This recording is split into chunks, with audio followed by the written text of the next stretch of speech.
Time now for an in-depth look at the market news this afternoon, and for that I'm joined on the line by Mr. Daniel Yu, global strategist at Yuanta Securities. Mr. Yu, thank you for making time today.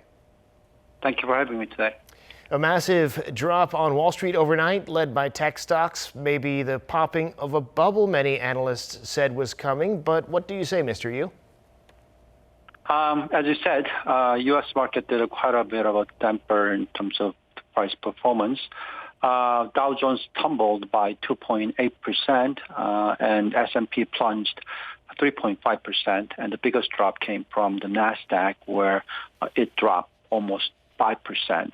A lot of people are saying that this might be the beginning of the bubble pop, but we don't think that's the case. It is just a process of taking some profits, and it is a very healthy movement, given the fact that if you look at just the Nasdaq itself, within a month or so, it rose by almost 20% in a short period of time.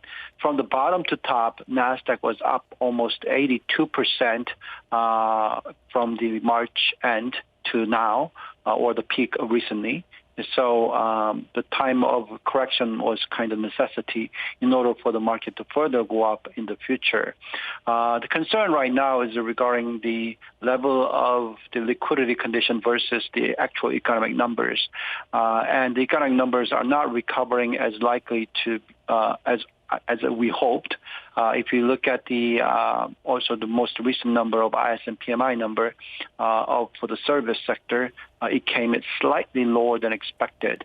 However, though, we think that continuation of liquidity injection, as well as the government budget increases and also the fiscal policy increases, we think that economic recovery should be coming through as expected, as planned. So for the time being, the correction was quite severe, but it was a necessity that is needed for further interest in the future. Understood. And here in Korea, stocks down sharply today, too. The Kospi and the Kosdaq, several factors going on there, of course, the U.S., but also this extension of social distancing in Korea. Tell us about the domestic markets. Yes, Korea did show some correction, but it was much better than U.S. market correction. If you look at the Kospi, it was down by only 1.15%, and also Kosdaq was down by only 0.93%. If you compare that to U.S. market, it is only one-third or even less of the correction that we saw from the U.S. side.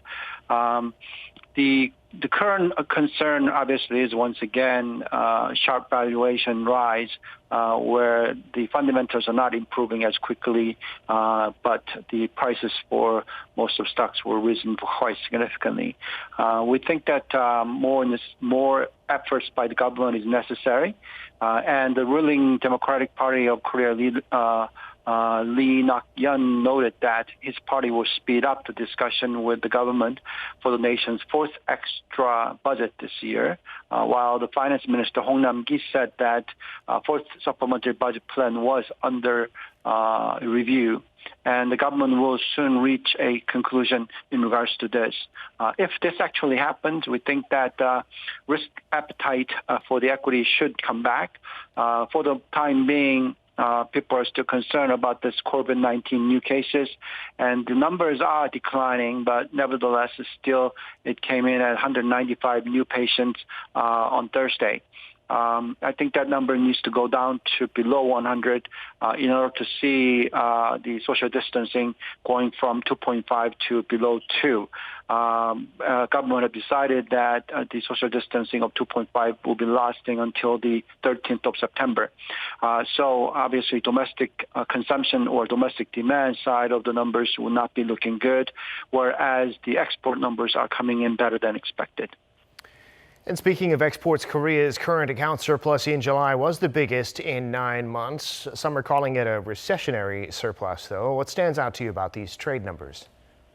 Sure. Clearly, it is a recessionary surpluses.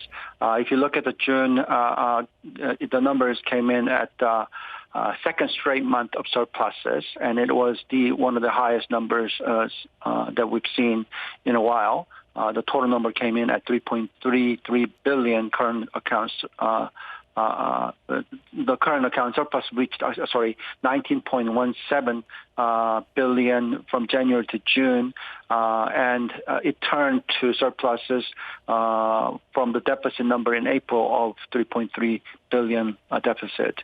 The number overall seems to be in a reasonable right track, and if given the fact that we are seeing the COVID-19 pandemic issues and that the domestic demand numbers are not going to be as strong as expected, then we think that the surplus numbers are going to be probably further rise rather than go down as export improves while domestic demand sluggish.